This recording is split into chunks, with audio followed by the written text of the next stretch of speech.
Why do I want to wrestle? I think it's just because obviously I have a love and a passion for the sport, but I feel like God's kind of given me this role and opportunity to do this in my life, and I thank Him every single day for this opportunity. I just feel the path that I've went is something that's paved by God, and I just feel like something that He chose me to do because I feel like I was born to do it, to be honest. I like doing that stuff. I like the challenge, and there are days that I don't want to train, but in general, I love doing it, and I have a passion for it. When I get into the wrestling room, this is like going into the lab, you know, like a scientist. I just kind of get on track on what I'm supposed to do.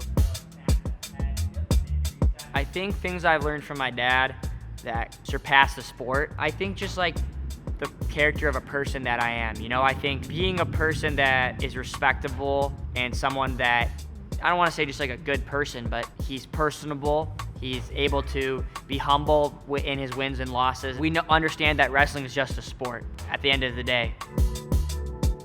It doesn't define you as a person just because that you're just some great wrestler.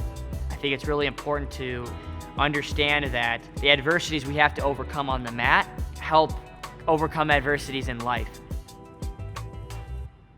I would say the good news about Jesus is that He's always there for you. He's seeking you at all times, and sometimes I feel like you forget about Him or you aren't there. He still unconditionally loves you. I'm always someone who feels like I have to be actively doing if I'm not, it's like makes me feel bad about myself, but it's like I have to know that Jesus is there for me whether I'm looking or not, whether things are going good or things are going bad. He's never going to forsake us.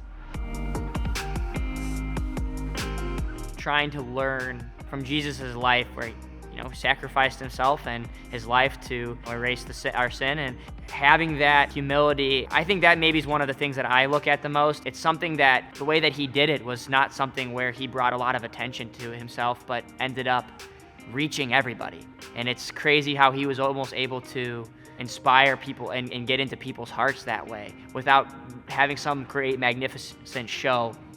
As much as I do try to take the stage and platform to put on a show with my performance and my own technique and my own skill and want to display the best kind of wrestling, because that's the kind of wrestler I am. When I get off the mat, I try to just show what kind of a good person I am through Christ and the kind of person God's made me to show like He's a man of God, and that's kind of how I want to be able to get into their hearts that way, and people become Stevan Micic fans that way.